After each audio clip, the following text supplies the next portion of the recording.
pulled everything away from Bradley County, but now it's coming back because of some political issues that were confused.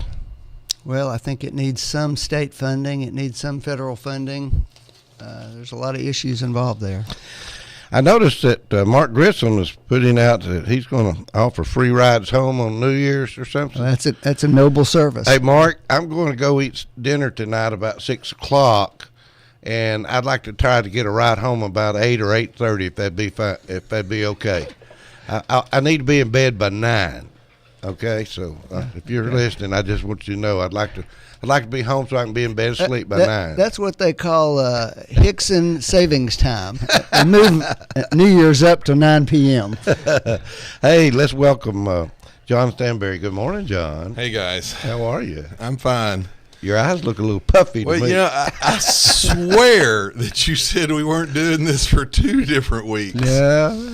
So, John, I hate to say this. maybe he just didn't tell you about the change. well, Rotary Club closed for 2 weeks, which I'll be honest with you, I didn't think was a great idea, and somehow I got it in my head that we did too. So, See, we were going to recap this year today. Well, I guess we'll just do that off the top of our heads. Well, really, I don't think we have to recap anything. I think we just start talking. We'll get into the recaps.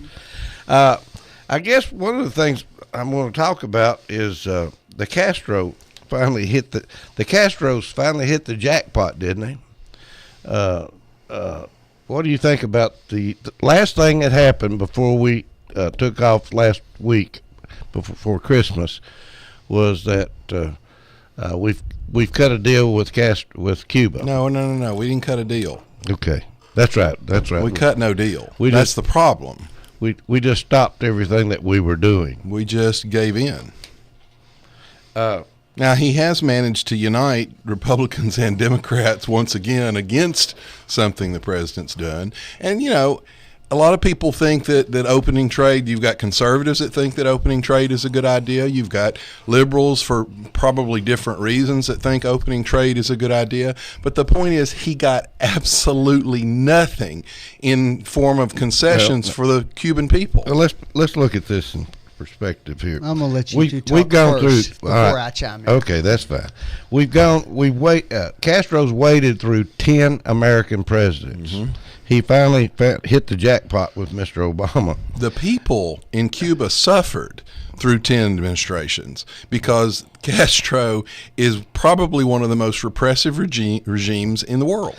Every dictator around the world must be waiting anxiously for a call or a postcard from Mr. Obama now.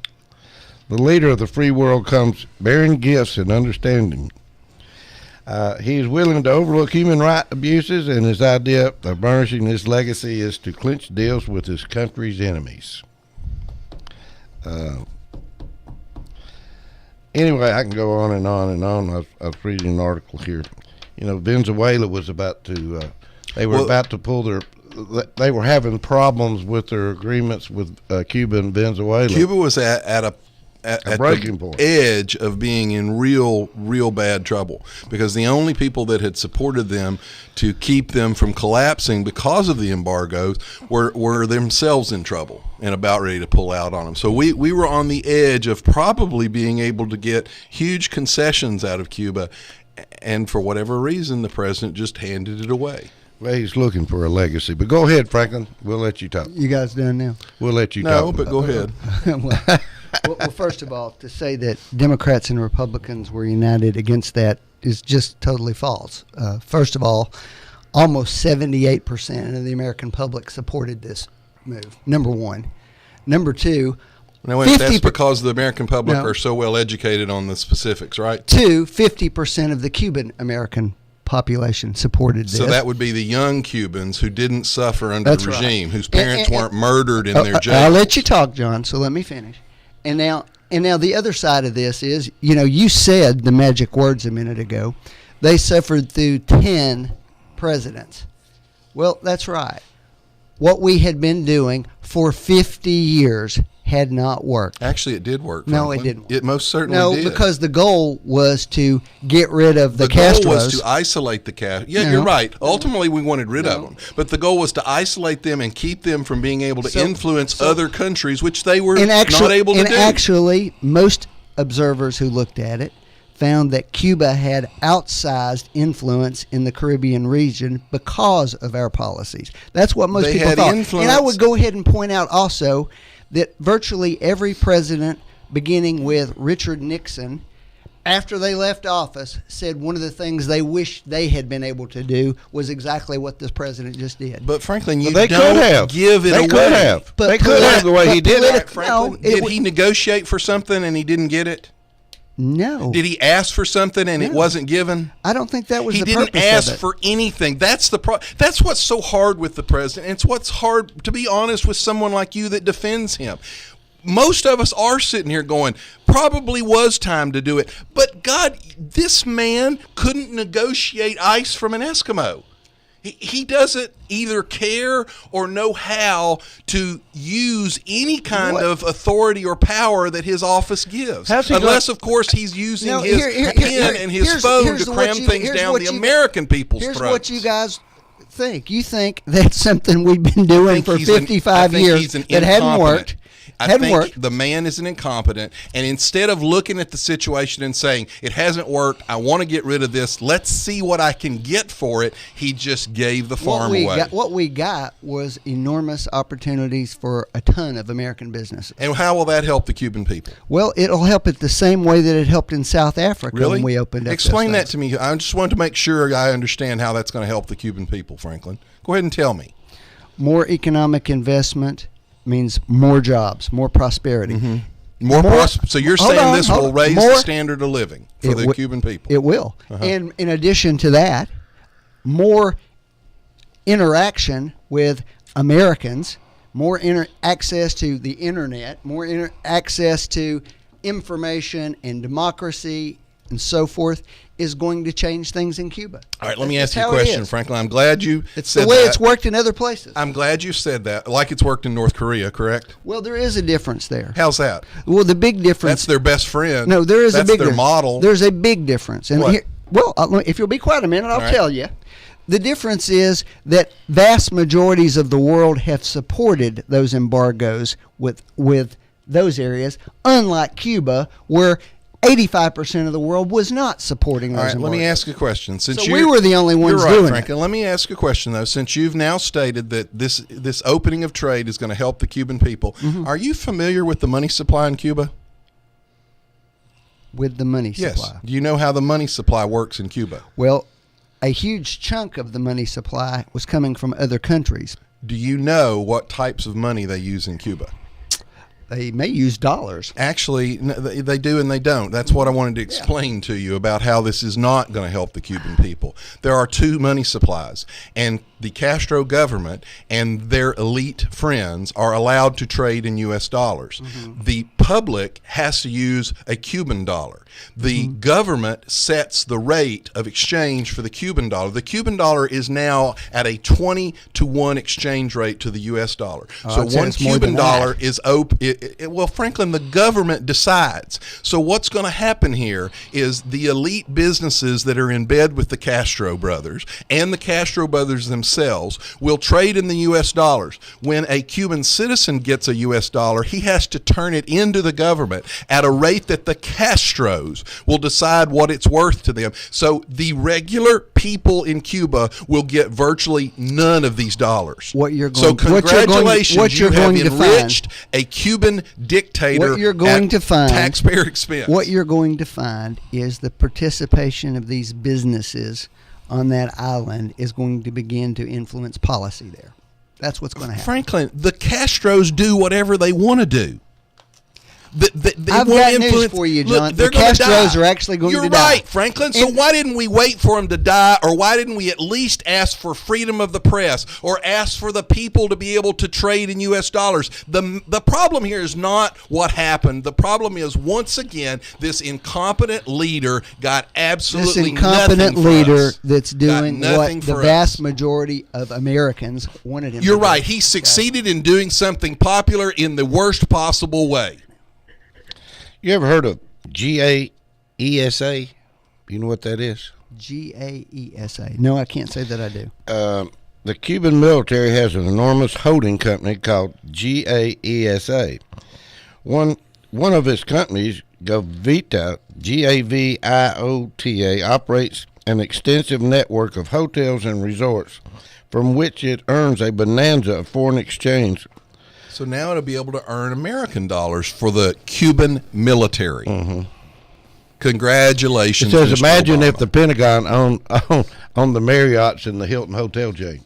That's what I'm trying to tell you, Franklin. The guy got nothing for this. He did something. The Cubans got everything they wanted, the Cuban leadership. The Cuban people will get little or nothing out of this until, hopefully, the Castros John, kick off. What we'll we're get gonna out get of it some- is we're the gonna- opportunity to actually Why can't you influence. ever say this guy's incompetent and can't do anything John, right? Only the Republican Party. Only the Republican Franklin, Party. what would No, this no. guy have to do? No, He listen, gave John. the farm away for Only nothing. the Republican Party could possibly concede that what they'd been doing for 50 years had failed, and then say it's a huge mistake to do something different. Nobody said it failed. If you'll listen to me, I didn't say it failed. Oh, it did fail. It failed. It did not fail. The got- idea here's- was to here's what you guys contain want. the influence You of want- the Castro regime, You and wanted it succeeded. to one day watch Fidel Castro die of natural Absolute- causes, and then No, say actually, I we was showed okay with that the guy. I was okay with the CIA knocking him off. I think the CIA should have been more competent. But Franklin, our point here, I keep saying, and you won't address this point. Why? All right, let's assume that I think this is absolutely wonderful, which I've said. I don't think it's in all a terrible thing. Why would the president not have at least tried to get some freedoms opened up for the Cuban people? Because the in president negotiation? believes that what we're doing will open those Do you- freedoms up. why not get it right now? But here's my point, Franklin. Because why not ask? Because two aging dictators who are on the verge of death don't really have any incentive Franklin, to do that, John. How long did it take to negotiate this? From what I understand, well over a year. Right, and Congress was notified how? Congress doesn't have to be notified. So you're okay, once again, with this president acting in secret and basically acting as a dictator. No. Because that's what Foreign the Democrats, policy is the that's what president's the view, Democrats John. were mad about. That there was, you had the New York Democrat congressman furious over this. I'm going to Menendez, repeat, folks. furious over this. I'm going to repeat this, folks. Chicago Mafia. This that's is where it's going. exactly what Ronald Reagan wanted to do, what Richard Nixon Yeah, wanted and they to do, would have negotiated what Bill some Clinton kind of wanted to do, concessions from what the both Castros. Bushes wanted to do, but only because this president did it No, is it a bad because he thing. did it about No. as poorly as he could have. He got nothing for. He didn't even ask for anything, Franklin. What? How can you sit there and not at least say, "Gosh, would"? All right, let me ask you this: would it have been worse if he had gotten this and gotten concessions out of the Castros? Well, of course not. Then why did he not even ask? Because the benefits of doing what he Why not? did But you're not exceeded answering it. that You don't question. know Why what not was ask? asked. You don't know that. You don't think he would have come out and said, I guess he No. wouldn't have come out and said, because then everybody would go, God, what a horrible negotiator. You don't know what the discussions were. You only know the final result. Franklin, this guy is so locked in his ideology of hating American power and American prestige in the world. He won't even use what it. he just did was greatly increase what our he did authority is in the region. capitulate. Now, it may work out that it eventually helps, but I'm telling you, Franklin, the Cuban people who are living in poverty, living in the 1950s, will not see these dollars. Just like Steve told you, the Castro regime will see what you're the going to dollars. find is the number one thing that held down our influence through much of Latin and Central America was our Cuban policy, and now that is taken off the table for those folks. So our influence we're just going got to open increased. up our kimonos and tell them to come on in too. That's what's next. No, I'm not talking about that. I'm saying the thing they used against us in the region was the way we did Cuba. So you're saying that the fact that they're discussing putting the sanctions back in place on North Korea, that's of course not an admission that the sanctions difference work. there is that the vast The difference majority of there the is that's international what Obama's community is doing behind there. us. The difference No. is that's what the Obamas are doing, and you No. wouldn't criticize this guy No. if he axe murdered his grandmother on the White House lawn. You'd criticize the people who filmed him doing it. Oh, John, if a How Republican... dare you film the president without his permission? Oh, that would just be libertarianism. Wait a minute, right? both- After all, it's not the government's grandmother. That'd be your argument.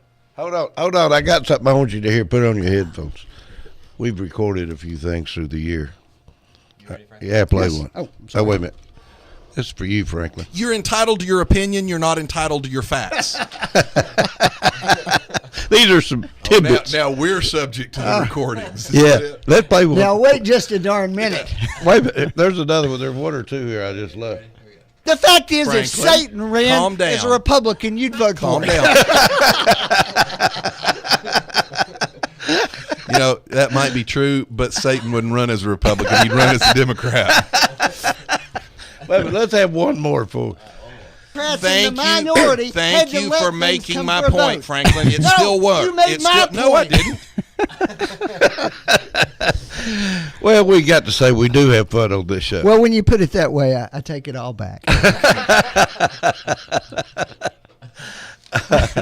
Actually, that was pretty funny. Actually, I think why Obama did the Cuban deal.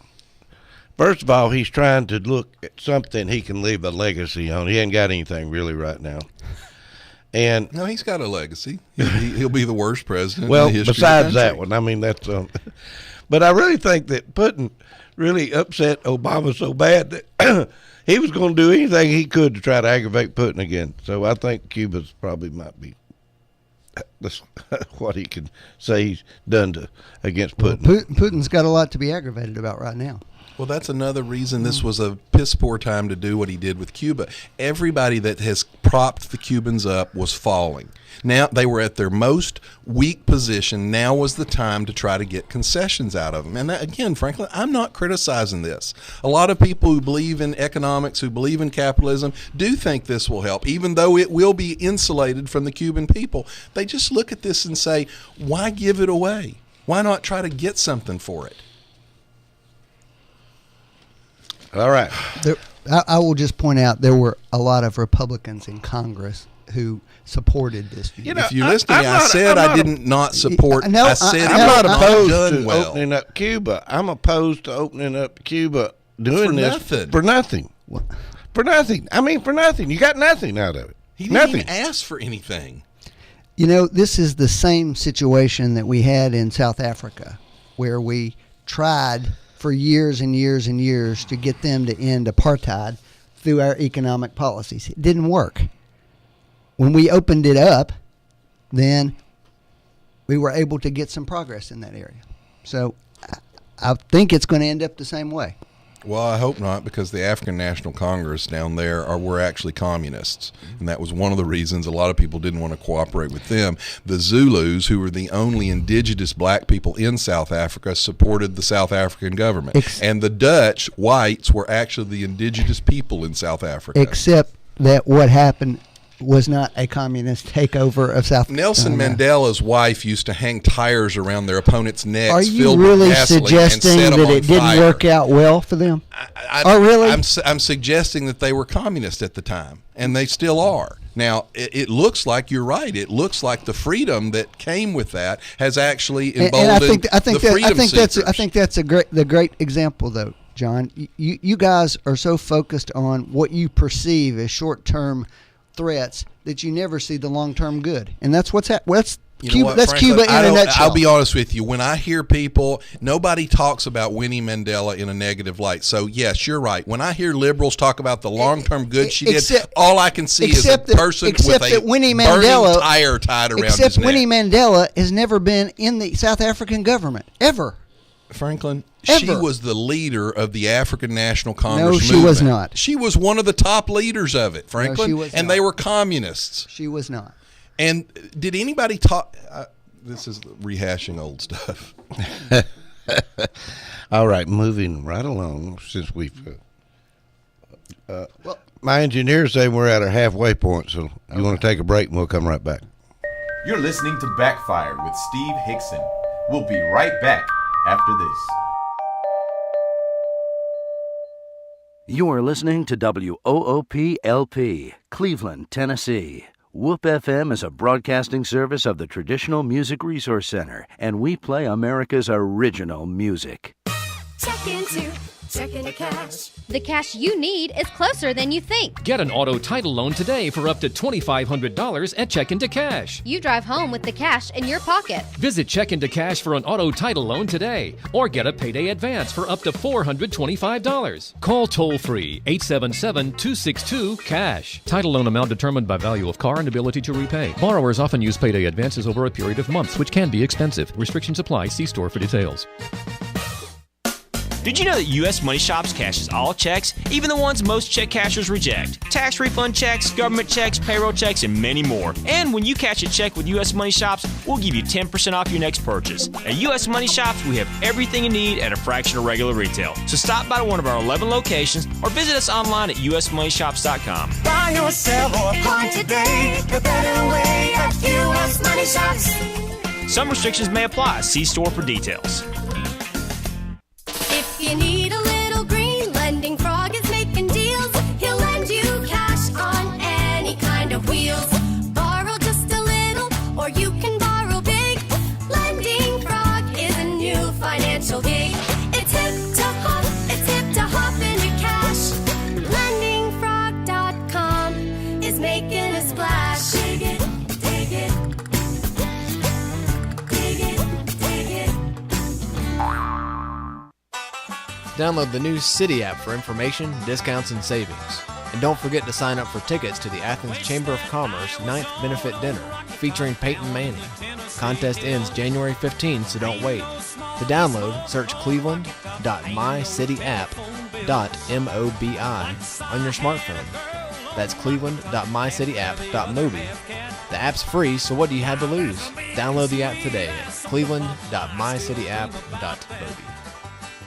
Hello, my name is Andy Figglestaller with Ed Jacobs & Associates. We are an employee benefit and insurance broker in business for the past 20 years. The new healthcare law, also known as Obamacare, has finally arrived. The law is complex and the choices are confusing. You have questions, we have the answers. It is our passion to find cost-effective solutions for every client. The solutions will be different for every person or business. Let our knowledge, experience, and passion go to work for you. Contact us today and let us assist you through this process. Our phone number is 423-473-0202, or you can find us on the web at edjacobs.com. Dr. Christopher Chase, with Associates in Plastic Surgery, now offers his patients the convenience of a Cleveland office at 2350 North Ocoee Street. Dr. Chase specializes for the ladies in breast augmentation, including lifts, reconstructions, and reductions, also tummy tucks or mommy makeovers, and facial rejuvenation, including facelifts, eyelids, brows, nose, and he also offers Botox procedures. Check out Dr. Christopher Chase. He is certified by the American Board of Surgery, the American Board of Plastic Surgery. He's a member of the American Society of Plastic Surgeons and the American Society of Aesthetic Plastic Surgery. Check their website out at aprs.md. That's aprs.md. Call for your convenient appointment in Cleveland at 624-0021. 624-0021. 2350 North Ocoee. That's Dr. Christopher Chase.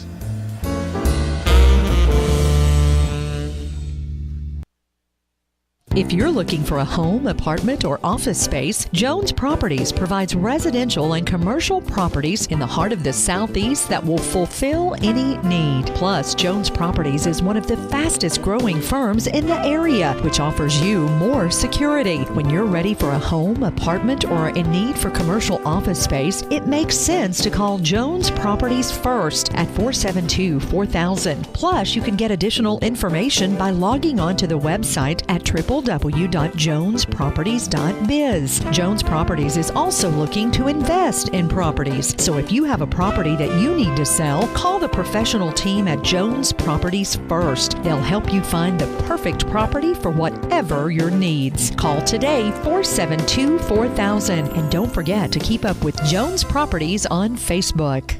All right, let's take time and let's have a break. Both of you go to your corners.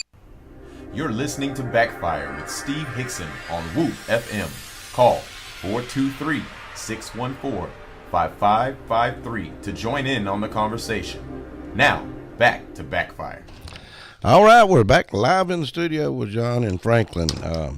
We've opened up our phone lines. If you want to call and talk about anything, we'll be happy to talk about it. Go ahead, caller. We got you. Good morning, Steve. John Franklin, how you doing? Good morning. Good. We're doing good. I wish all you guys a happy New Year. Well, thank you. We appreciate that. We need it. I would call Mark Grissom to pick me up, but I believe he'd leave me standing. The only thing is, Grissom's going to start picking people up after I'll already be in bed asleep. Yeah. I don't know if I heard John right now about 2 weeks ago. He was talking about Walker Valley is not getting recognized. Yeah, I don't think the football team gets enough. We've had a better record last year, and I believe this year. And yet, every time you open the banner, every time you listen to the radio, it's Bradley or Cleveland. It was never Walker Valley. Well, I got news for you, John. It's going to make your year. What's that? They're actually on 103 The Buzz. They actually televise all the Walker Valley games on 103 The Buzz. And if you go to WTNB Channel 5, that's all they talk about. Well, the Channel 5 was new, and we were glad to see that. But we don't get televised on the radio like Bradley and Cleveland do because there's only 2 stations. Well, yes, you do, John, because 103 The Buzz broadcasts all Walker Valley games. Not all of them. Yes, it is. Steve Hartline. Well, I'll have to look at that because what we got this last time was when we played Bradley or we played Cleveland, we got televised. But when we were playing other people, those 2 stations were televising Cleveland's game and Bradley's game, so there wasn't anywhere to put Walker Valley. Yeah, I think it goes out online. I think you're right about that, but it doesn't go out on the air. I'll listen to it sometime. Okay, I'll look. I hope you're right. All right, we'll talk. John's a little prejudiced. His son played ball for Walker Valley. A little bit. How big is that boy? He's 6'4" and about 290. Yeah. Anyway, we're taking calls 614-5553 if you want to give us a call. These guys. Will Jonathan Gruber topple Obamacare? That's my next question. No, the Supreme Court will topple Obamacare. You got one? Well, all right. He's telling me we got another caller. This system we got down here is crazy. Go ahead, caller. You're live.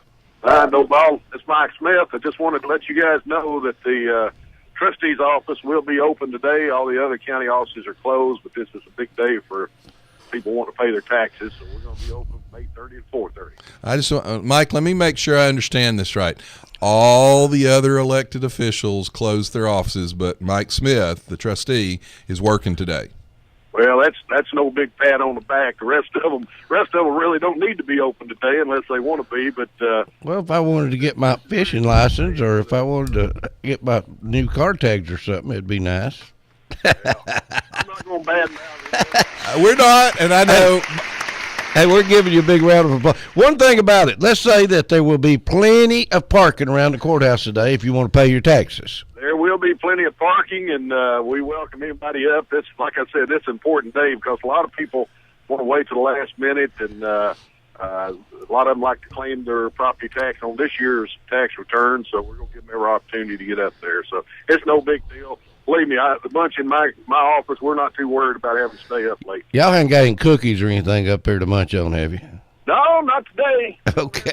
It's a work day today. We expect to be pretty busy. All right, buddy. Listen, we appreciate everything you do. Thanks for calling. Thanks, Mike. Mike, you do a great job. I know why John wants to talk about Walker Valley. His son's a hoss up there. That's right. I'm not bragging enough on him, so he's a hoss. That's right.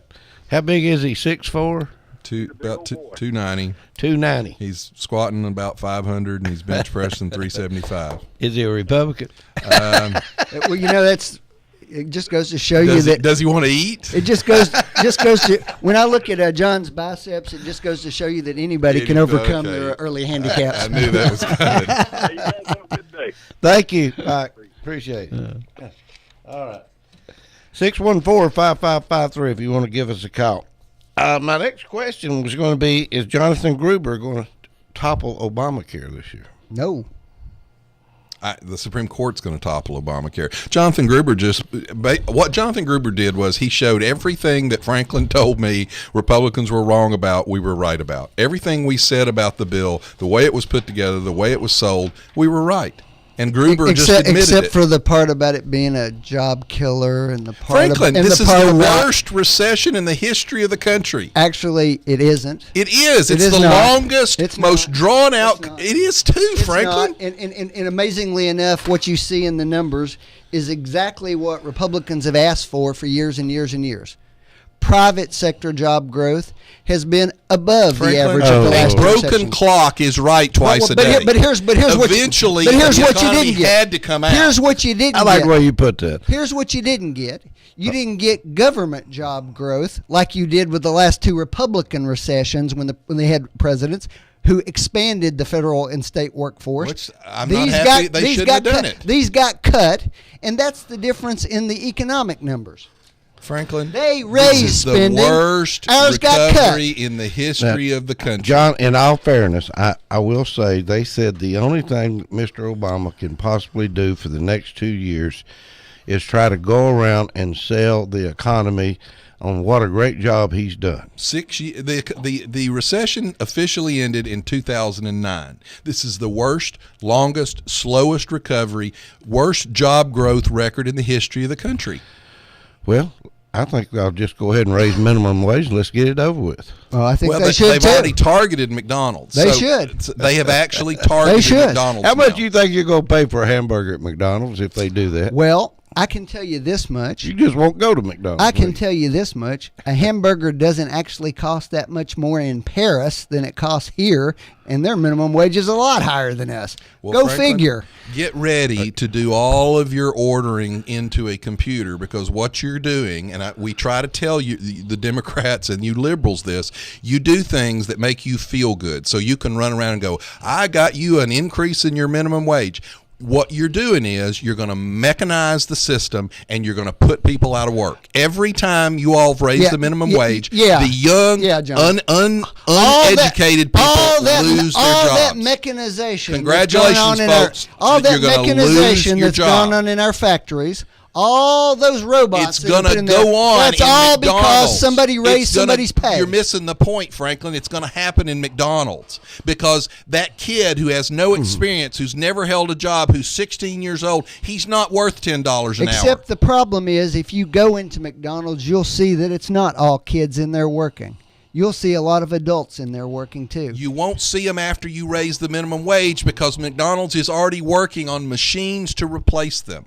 And that's what'll happen. And then you will sit around and never take responsibility for what you've done. It will be a win for the economy. It will not be a win for the economy. You'll see youth unemployment go up. You'll see black unemployment go up. You'll see minority unemployment go up. You'll see kids who can't get a first job to learn how to work because they're not worth $10 an hour with no experience. $15 an hour. $15 an hour. And it'll do what it always does. As a matter of fact, Franklin, even liberal economists have now come around and admitted that raising the minimum wage depresses hiring.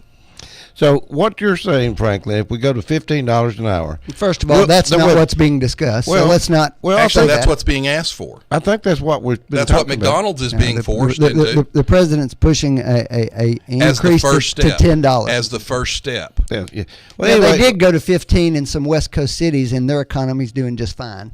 well, they're selling pot out there, though. By the way, pot usage among the kids in Colorado has skyrocketed. Well, Congratulations, Franklin. Actually, you all succeeded in creating more potheads. Actually, the numbers in Colorado have gone from 10% of the population to 14% of the population. Which is a 40% increase. Congratulations. Apparently, 40% increase is not important to you. No, I didn't say that at all. I just don't stick my head up an ostrich's rear end and act like it wasn't happening anyway.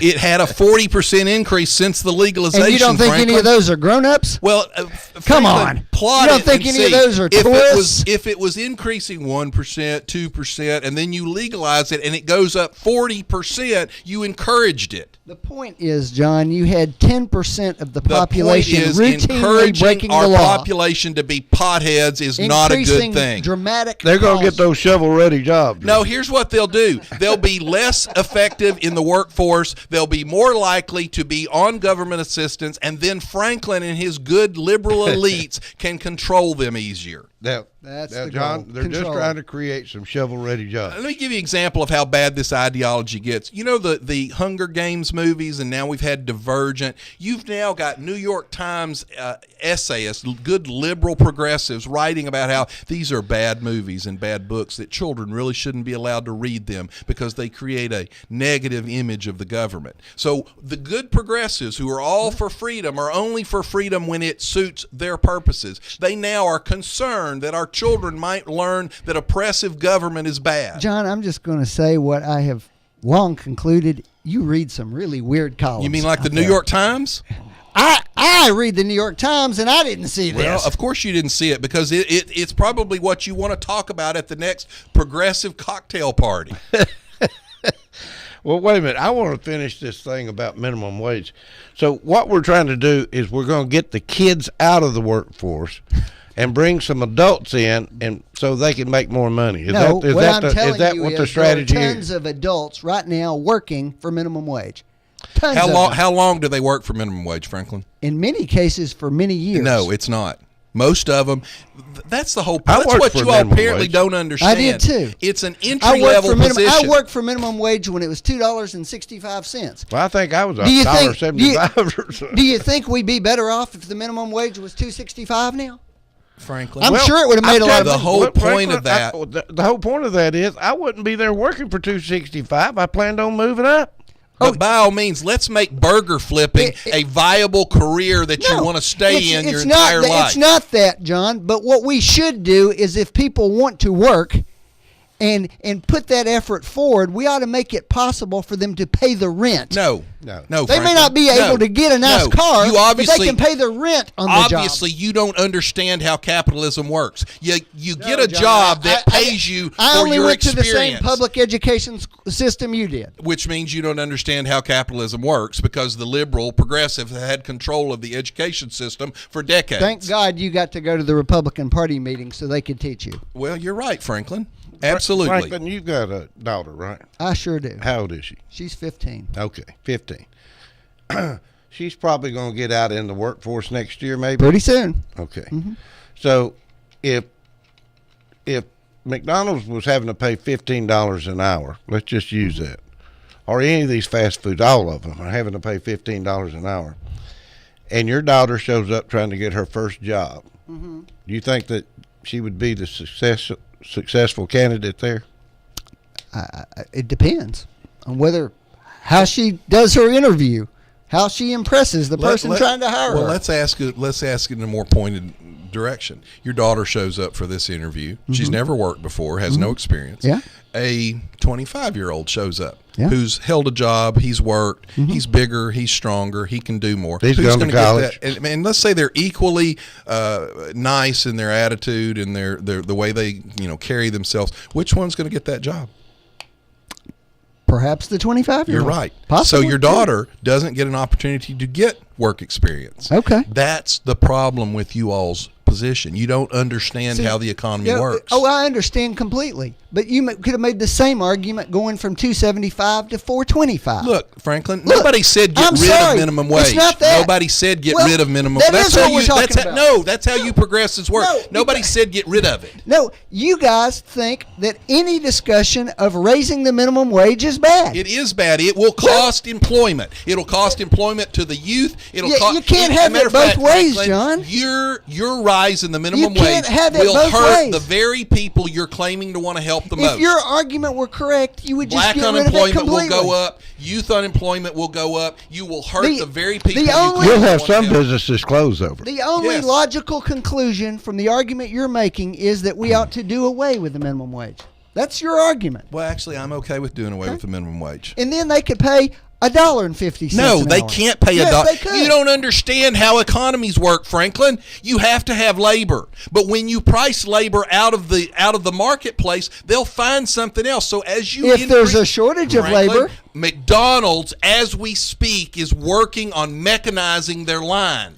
They are working on getting rid of employees. So if employee cost stays low enough that the machines cost more, you'll keep employment.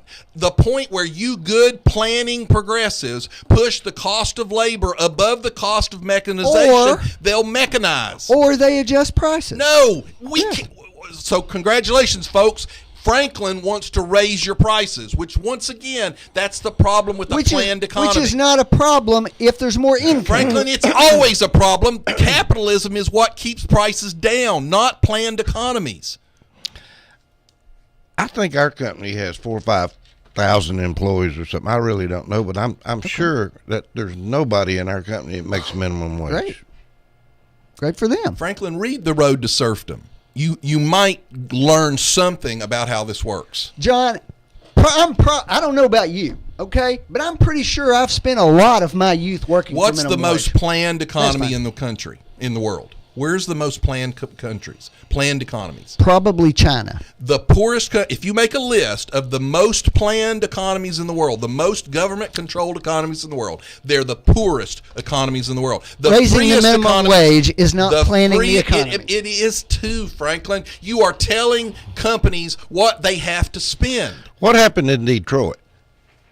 They spent too much money. Okay. That's what happened. Okay. How did they spend too much money? What was the biggest cost driver in the big businesses in Detroit? Are we talking about the government or the companies up there? The companies. Well, he asked about the What happened in Detroit to make it go broke? I would say that there were two primary factors. Number one, the quality of the product went down dramatically relative to the competition. Okay. All right. And number two, they did not adjust their spending relative to the fact that the revenues What were falling. they spending money on? Oh, you're talking about pensions. Labor.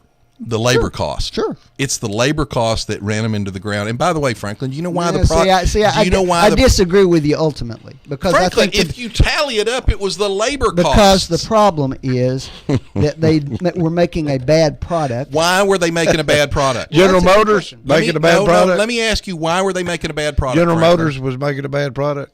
Was Ford making a bad product? Why were they making? Well, actually, you're laughing, but the fact is, between the late '70s through the '80s, early '90s, the answer is yes. Why were they making a bad product? Right. Why were they making a bad product, Franklin? Right. Tell me why. Well, they made some bad bets, first of all. Why were they turning out on the line a bad product? It's a good question. Because their pay wasn't tied to their performance, which is what you liberals miss. Except John, they got pay increases whether they turned out a decent product or not. So there was no reason to make a good product. Here's the problem with your argument. No, the problem is you don't understand economics. Oh, I understand that the competition was paying their people as much as ours were, and they were making a good product. Guess what? Their pay was tied to turning out a good product.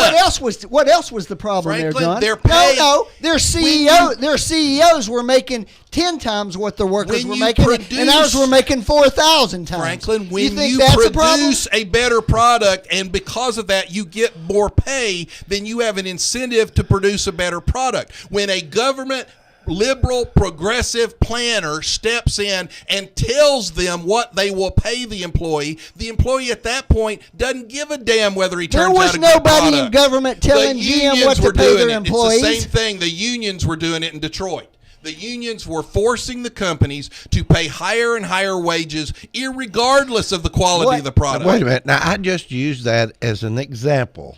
That Franklin doesn't understand economics. Oh, I understand it completely. As the minimum wage. The fact is, you think if 100 people in the country get 3,000% pay increases every year, and everybody else falls behind, that's a good thing. Actually, Franklin, that's all BS. And it's not BS. What are the 400 richest people in America? What do they have in common from year to year, Franklin?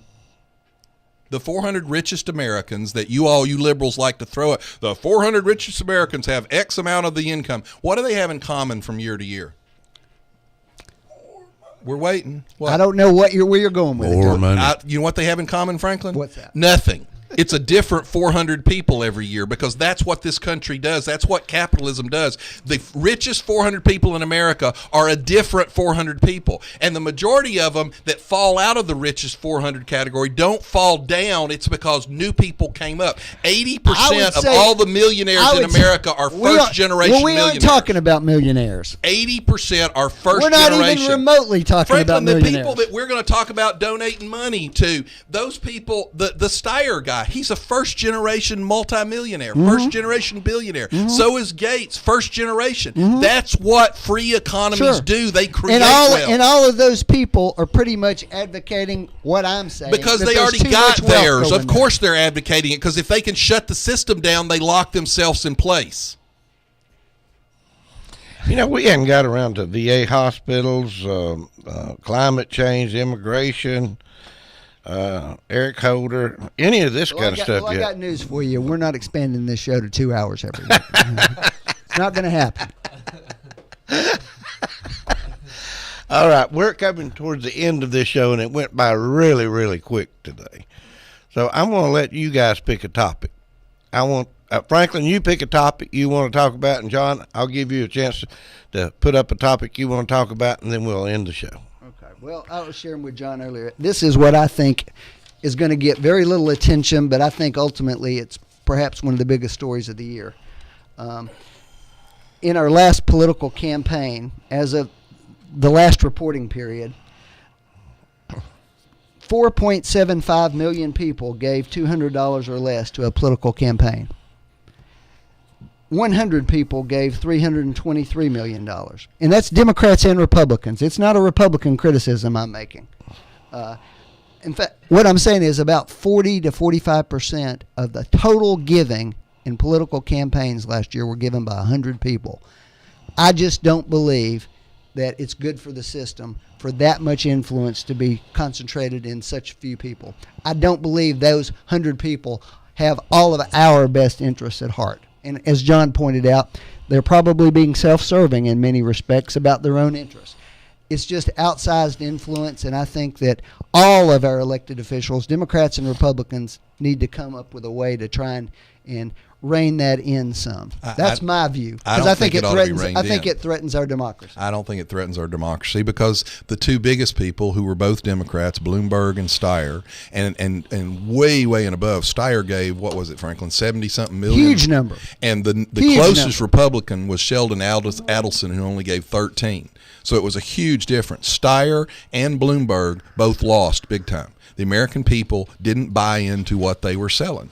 So I believe in the American people's ability to go through this. And B, I told Franklin, if you go back to 1776 and you adjust for inflation and you pull out what Ben Franklin gave and what Thomas Jefferson gave and what George Washington gave, I'm sure you'll probably get numbers very similar to this. The wealthy have more money to spend on these things, but it's the common people who get to vote, and the common people have enough sense. Now, the problem with what Franklin's talking about is, who do you trust to be the fair arbiter of this? Because you've got Harry Reid on the floor of the Senate, and all he seems to be able to talk about is the Koch brothers. Where are the Koch brothers on the list, Franklin? They're in the top 10. They're 10th. Okay. He didn't mention any of the 9 people. Tell me how. I didn't mention any of them. I know. I didn't mention any of them. Read to us how much the Koch brother, that first Koch brother, gave. Well, first of all, 6.2 million. 6.2 million. But hold on. How much did Steyer, the Democrat, Let's be fair about this, okay? We are being fair. How much did Steyer give? Let's just tell the whole story. Just tell how much Steyer gave, please. 74 million. So, there's no doubt. So Harry Reid. Let me finish. No. This is just the identified giving. This is not the giving to their 501c PACs that they don't have to report at all. My point is, was Harry Reid concerned when he went to the floor of the Senate and called the Koch brothers, what did he call them? I forget, horrible names. Was he concerned with being fair and making sure that we had an equitable way to fix this? John, this is my point. I just started off by saying the Democrats were equally responsible. The Koch brothers are one of the biggest employers in the United States of America. You're missing my point, Franklin. My point is, you say we've got to find a solution. Who will be in charge of finding the solution? What I can tell you is, and use the Koch brothers. I'm not singling them out, but you mentioned them. They have their own PAC, okay? Well, the spending for that PAC was $125 million. Franklin, the last spending control bill that we passed, what did it do to the unions? Nothing, because the Democrats wrote the bill. My point is, I will tell this to you, John. Union giving didn't come anywhere near the top 10 on that list. Franklin, unions give hundreds of millions of dollars. And they most certainly did. They always. That's probably an overstatement. It's not. I'll bring the number in next week for you. It's hundreds of millions of dollars. The problem with what you're saying, Winston Churchill used to say, capitalism is the worst form of government in the world except for all the others. Your solution will be worse because you're going to put the foxes in charge of the hen house, and they're going to decide who can spend and who can't spend. And Franklin, I thought a liberal would consider that, censorship. I don't consider it censorship, John, to simply say that there's got to be some limits on how much you can spend trying to buy politicians. This isn't about free speech.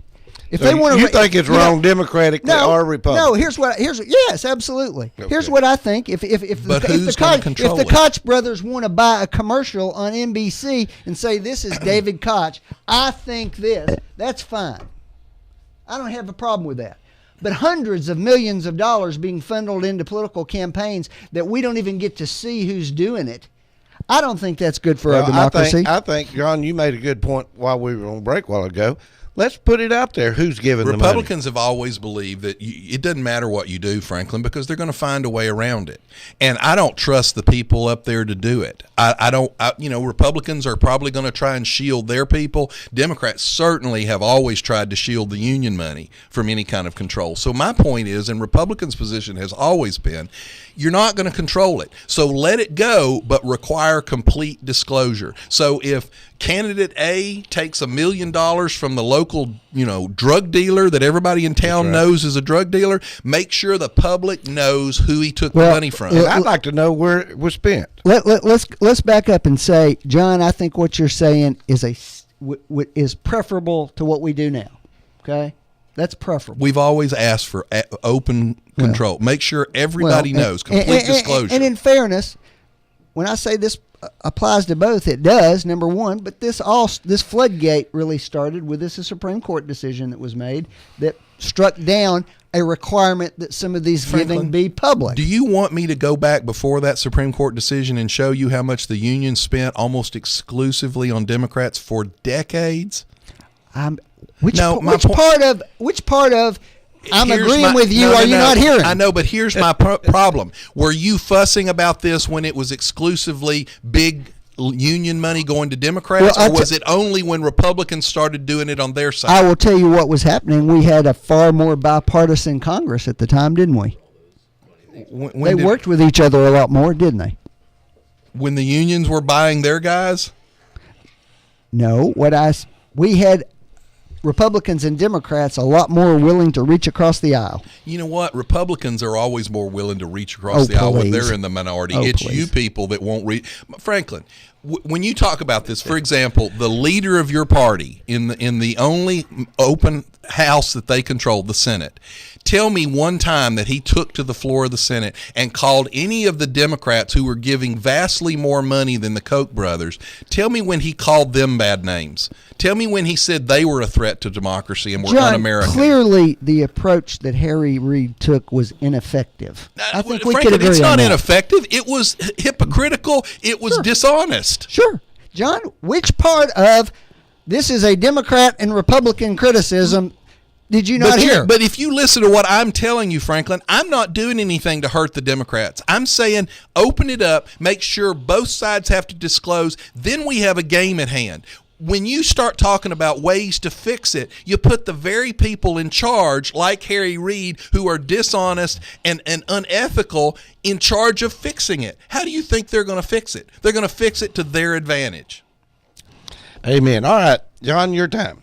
Come up with something you want to talk about. Well, I rolled out of bed and came in here late. So Probably one of my big issues always has been the gun control issue. You saw Michael Bloomberg, the number 2 guy on that list. The bulk of his money was spent to defeat what he considered pro-gun candidates. One of them was a black sheriff in Wisconsin. Now you think about it, this is a local county sheriff's race. Michael Bloomberg put millions of dollars in the race to beat this minority Democrat sheriff. The NRA came in on his side. The guy's name is Sheriff Clark. He won overwhelmingly. You've got all kinds of issues happening now that the American public is finally getting some real movement on this. They've understood that all of these mass shootings happen where? In gun-free zones. In the Florida shooting about a month ago, you had 2 students in that cafeteria, one of which was shot by the guy, both of which had concealed carry permits, but they had obeyed the law and they had left their guns in their cars, both of which said, I could have stopped this shooter. I could have shot him. I could have stopped him. The public has, despite Michael Bloomberg's millions of dollars, has seen through this issue, even with the media doing what they're doing. I don't know if Franklin's aware of this. I don't know if you're aware of this. Did you know there was an attempted execution in Durham, North Carolina of a police officer just 2 days ago? Mainstream media not covering it at all. The guy saw 2 men walking up on the back of his patrol car. He got out of his car, stepped out, asked them, could he help them? At that point, one of them drew the gun, began shooting at him. He was able to return fire, dive behind the car. No coverage of that because the media is very biased against guns, against, I think, the police departments, but the public is seeing through this. And I think that's one of your big issues. The public, despite this money, is still able to discern the truth. All right, I want to ask this question before we go, and I've got to. Do you think that America is better off racially after Obama's presidency, or were we better off before his presidency? I don't think there's any substantial difference. I think we're much worse off. No, even black leaders who support the president say he has squandered his opportunity. Well, I don't know what John's day-to-day experience is. Working in the legal system, I come into contact with a lot of these issues regularly. I don't see any difference. Sorry, I just don't. I mean, I think it's a wonderful thing symbolically that. What do you think about the protest? I think the ones that were done peacefully are fine. The ones that weren't should be prosecuted. I don't think we've had any totally peaceful. Well, sure we have. Oh, we did. They were the Tea Party protests. They were all totally peaceful, and yet they got all kinds of negative coverage. Name one event that happened at a Tea Party rally. This is a good example. No, Franklin, it's not. You like to talk about the media. I'm going to criticize the media here. All right. There have been lots of these protests that were totally peaceful around the country, and guess what? None of those got covered. We only covered the ones where something went wrong.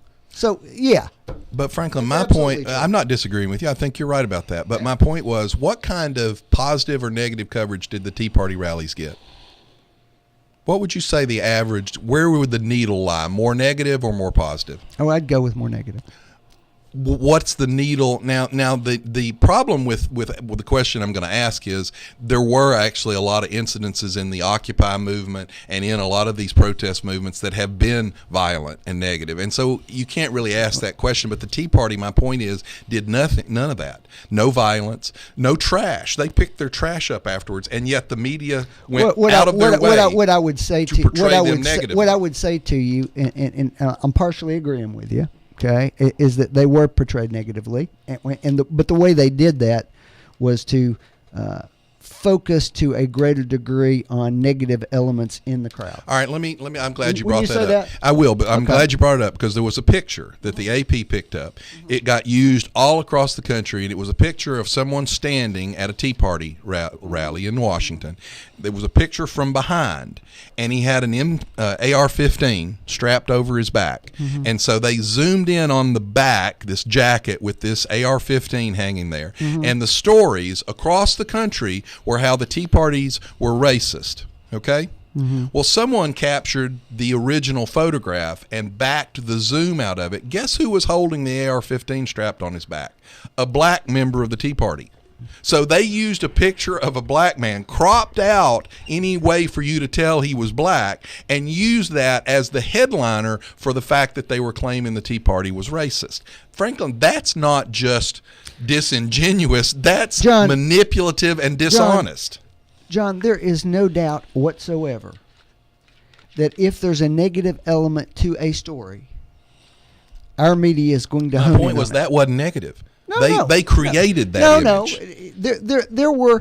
There were some folks who came to some of the Tea Party rallies. Who did what? Who displayed some, I would say. Actually, most of those were found to actually be plants from the left. Yes, they were. Hold on, John. I'm just trying to agree with you here, but once again, you won't let anybody agree with you. Well, you agree just to kind of soften the criticism of yourself. No, your point was that the media is biased. Okay, and I'm agreeing with you. They honed in on a small minority of bigger groups, and that's where they pay the attention to it. Okay, I agree with that. That's the same point I was making. But Franklin, here's our problem. What you said was your experience in Cleveland. And I wouldn't disagree with you about your experience in Cleveland. But when you look at the protests going on, when you look at now apparently there is an active movement among the gang culture in this country to target police officers, you think that this presidency has made race relationships better? Police shootings are down over the last 6 years. You're right. But over the last couple of weeks, actual targeting seems to have increased. Well, if you take this media approach to it, that's the impression you get. I don't see any numbers to back that up. How about the protest where they were chanting "Kill the cops"? Well, it turns out that's not what they were chanting as it went out. No. You saw the story. What were they chanting? No. What were they chanting? I don't remember the exact quote, but they went in and they had like 8 different recordings of it, and they checked all of them going on, and only one of them mysteriously had that on it. The other 7 had a different phrase. This sounded very similar to that. It didn't have the same message, but it is not what it said. Well, let me ask you that's a good example of what you're talking about. I think that's a good one to end on right there. That's in other words, out of 8 quotes, of the same thing, the same recordings of the same event, 7 of them they weren't saying "kill the cops" on it. Only on this one that went around and got all this airplay. It's exactly what he said. They honed in on a picture and created a false impression. Same thing happened. This actually brings up a really good point that I'd like to make. Okay. Mayor de Blasio admitted socialist, socialist up there. A genuine nutcase. Well, he actually admits that he's a socialist. But here's my point about him.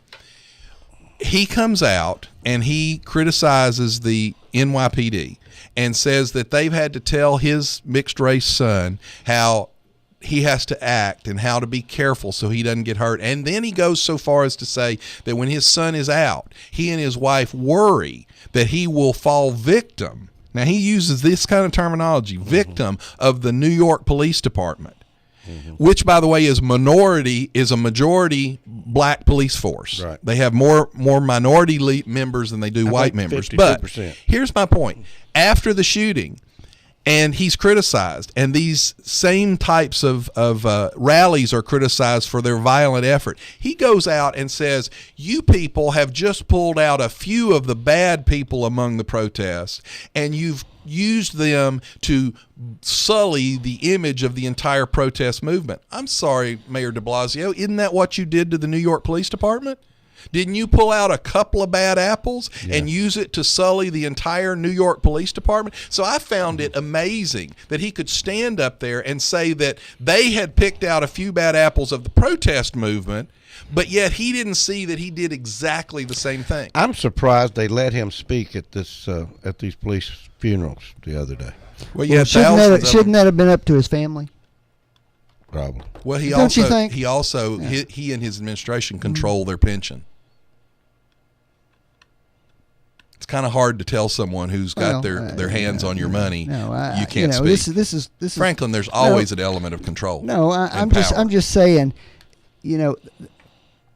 I think his family, if they were comfortable with the mayor talking there, the mayor should talk there. Actually, you I probably don't want to talk to those families because I've heard some of the interviews. They're not comfortable with him. Why do you think the police turned their back to him the other day? I think that they were making a very significant statement to him, and I frankly think you're a nut. I frankly think, whether I agree or disagree, out on those public venues and so forth, it was entirely appropriate. I think it was inappropriate at that funeral. I think that ought to have been all about that family and recognizing that guy. The ones that turned their back were out in the street. The people in the church did not. Well, at the funeral, in that venue, I think it was. Well, let's go on. Let's go on. He talked to the police union officials the other day for quite a while. They came out and said nothing had been accomplished. The problem is he has an ideology. And it's like this president. The ideology guides everything that he does. And so he, when he goes out and he talks about how bad the police are, and a day or two later, 2 police are gunned down with a guy who talks about, yeah, they're bad, and I'm going to put 2 pigs in a blanket. The man should have apologized. Hold on. And he should have said, you know what? I should have been more careful with my words. Okay. We got to be careful, though, when we talk about these things, that we don't paint with too broad a brush. You mean like he did when he said the police department's bad? First of all, he didn't say the police department's bad. When you say that you have to tell your son to be scared of the police department. What he said was a policy of the department. No, he didn't. Yeah, he said that he said that when his son was out late, he was concerned that he had fallen victim to not only the criminals in the community, but the police department itself. Franklin, that's about as ugly and broad of an indictment as he could have made. And I'm just going to tell you that is an issue that we ought to talk about more frequently. How bad the police are? No, the issue is what the relationship is between police departments and minority communities has become. And we could argue about what the causes of those are and how to address them. What would happen if they started getting calls to minority areas and no police went? Oh, by the way, you better look at that. And I will tell you, that's a real problem, and I don't know how to even think about it. But from what I understand, in the last week or so in New York City, all of their major it's not the calls, but their responses are down. Their arrests are down. Their all kinds of statistics are down. And I've said this on this show. These guys risk their life. When you crap on them on a regular basis and you put them in greater danger through your political reactions, you're not going to be able to pay them enough to do what they do. I'm going to say again, police shootings are down in America. All right, we're going to. Franklin, what are you going to say in a month or a year when they're up? Well, if they're up, we'll talk about it. So, but that's how many people have to die for you to not be able to say Mayor de Blasio was wrong to criticize? The fact is, police shootings are down dramatically compared to down. It's right. That's right. But that doesn't stop you people from clamoring for gun control. Let's not say that there's an issue. They're down because there's a lot of people carrying guns now. Well, that and in New York City, Franklin, the reason the crime went down in New York City is because Rudy Giuliani increased the policing in New York City. All right, we've got to go. But I want to remind everyone that Mark Grissom is offering free rides tonight. It's New Year's Eve. And, of course, he'll be picking people up from 9 o'clock through 2 a.m. And you can reach Mr. Grissom's taxi service by calling 476-8575. 476-8575. You might want to call early and put in a reservation. Now, I'll be home in bed asleep by the time he starts picking you up. I just want you to know that, Mark. Bye-bye. We'll see you next year. You're entitled to your opinion. You're not entitled to your facts. The fact is, Franklin, if Satan ran as a Republican, you'd vote for Calm him. down. Thank you for making my point, Franklin. It still worked. You made my point. No, I didn't. All right, let's take time and let's have a break. Both of you go to your corners. You've been listening to Backfire with Steve Hickson, John Stanberry, and Franklin Chansey. Catch them again on Whoop FM at noon today.